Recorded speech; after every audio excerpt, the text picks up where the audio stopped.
large format rifle caliber handguns are among the most fun a shooter can have with his pants on. Loud and blasty with, inferior ballistics to their full-sized, full-length barreled big brothers, these little cannons are often underestimated. But they really shouldn't be, because even if they aren't quite as effective as a full-sized rifle or carbine, they're still infinitely more ballistically effective than a traditional handgun caliber fired from a handgun. And with the addition of this little brace, they are vastly easier to shoot at range and with accuracy than a traditional handgun, and the little brace does wonders in making the weapon vastly more controllable. But there's just one problem. The majority of large format rifle caliber handguns are based on the stoner system of the AR-15. Now that direct impingement system has issues with super short barrels, and doubly so when running a sound suppressor. So what is a shooter to do if they want an ultra short, ultra reliable handgun in a rifle caliber that uses common accessories and can run flawlessly even with that short barrel with a sound suppressor? Simple. Get yourself a SIG MCX Virtus. Available in both 300 black and 5.56, the SIG MCX Virtus is the second generation model of the SIG MCX. And just like the original, the Virtus is a magazine-fed, semi-automatic, short-stroke, gas piston-driven firearm. In a nutshell, the MCX is designed to be a more reliable, more expensive alternative to the AR-15. And despite looking to dethrone America's favorite semi-automatic, the engineers at SIG didn't just throw away the advancements made by various AR makers over the years. Instead, they incorporated many of the best improvements to the AR into the MCX to try and make it a competitive design. That said, let's take a closer look at the MCX Virtus and go over its components and features, starting from the front and moving backward. For the review, I'll be discussing the 300 Blackout pistol version, as this was the gun we've chosen to give away to one lucky reader. This model features a 3-prong flash hider threaded to 5/8 by 24, sitting atop the Virtus's 9-inch medium contour barrel. Note to shooters out there looking to suppress their MCX, the barrel tapers at the end and as a result doesn't have a very large shoulder. So there is some potential for a baffle strike with an improperly installed suppressor. Now that said, with both my personal Saker 7.62 and the Bushwhacker 45 provided by Silencer Shop, I experienced no issues whatsoever. But concerned shooters can purchase a special collar online for a few bucks if they're really worried. Now just behind the muzzle, the MCX features an adjustable gas system with 2 settings. Designated minus and plus, the minus setting is for reduced gas and is ideal for running with a sound suppressor, while the plus setting is the standard setting and ideal for unsuppressed use. Now the handguard actually features a plus and minus symbol indicating which setting is which. And speaking of the handguard, the MCX's handguard is a free-floated design that slides into grooves in the receiver.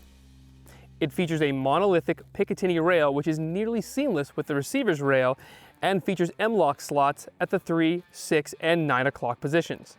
In the case of the pistol variant, shooters should avoid mounting vertical grips, as the ATF would then consider the firearm to be an illegal SPR. But angled grips, lights, lasers, and hand stops are completely copacetic. Does that make any sense whatsoever? No. Is it the law? Sadly, yes.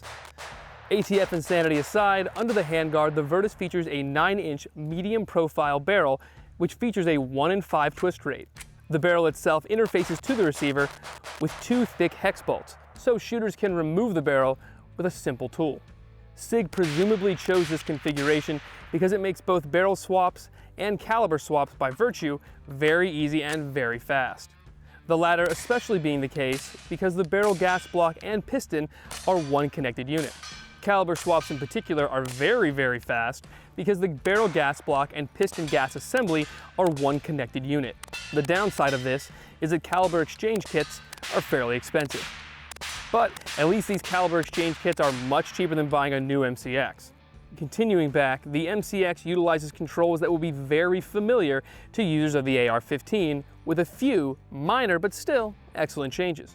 While the MCX Virtus retains the magazine release, safety selector, charging latch, and even the forward assist of an AR, the bolt release and the charging handle are ambidextrous. And while most experts agree that the forward assist creates more problems than it solves, I assume SIG incorporated this into the MCX for one of 2 reasons.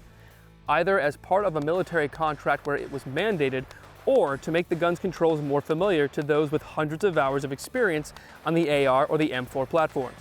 Beneath this, the pistol grip utilizes the same interface as an AR-15, but it features an enlarged palm swell and longer rear tang, as well as molded stippling to give the shooter better purchase on the firearm.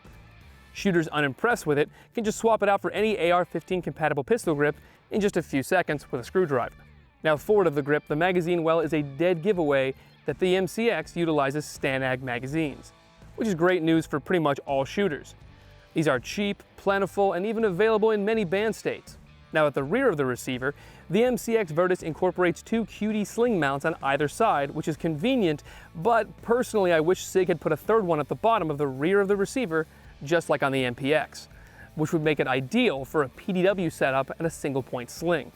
Now, like the MPX, the rear of the receiver features a Picatinny rail segment for mounting either a stock or a brace to the MCX. And while the original versions incorporated what appeared to be a modified version of a buffer tube off an AR-15, the new ones feature a folding minimalist brace that rotates freely at the rear.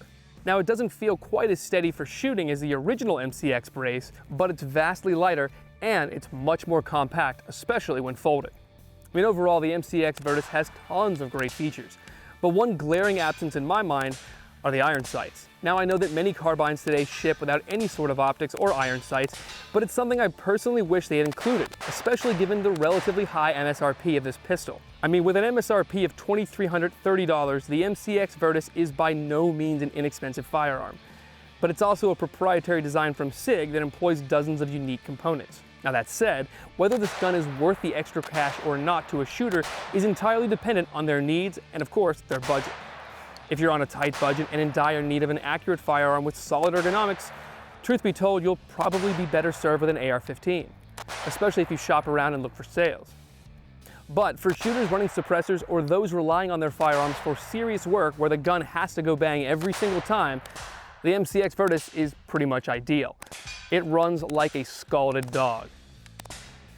Alright, so after extensive trigger time on both the 5.56 and the 300 blackout versions of the MCX Virtus pistol, I have to say there's really only two shortcomings for the weapon: price and weight.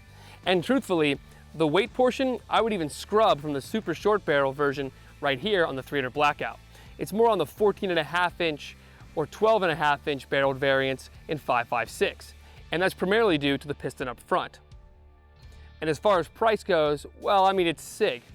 Nothing they make is cheap, either in terms of cost or in terms of quality. So is the MCX Virtus worth it? Well, you get what you pay for. Does everybody need the kind of die-hard reliability that a piston-driven, military, extensively tested, PDW-esque looking handgun provides? Realistically, no. But for shooters out there who want the most reliable platform and the ideal suppressor host, especially in 300 blackout, for either home defense, auto defense, or hell, just plinking at the range, there's not a better system to do so than SIG's MCX Virtus. Sure, it's not cheap, but if you can pay to play, it's one hell of a gun. Thanks, guys. Be sure to hit that subscribe button down below and the little notification button to make sure you don't miss anything from AmmoLand TV. For AmmoLand, I'm Jim Grant.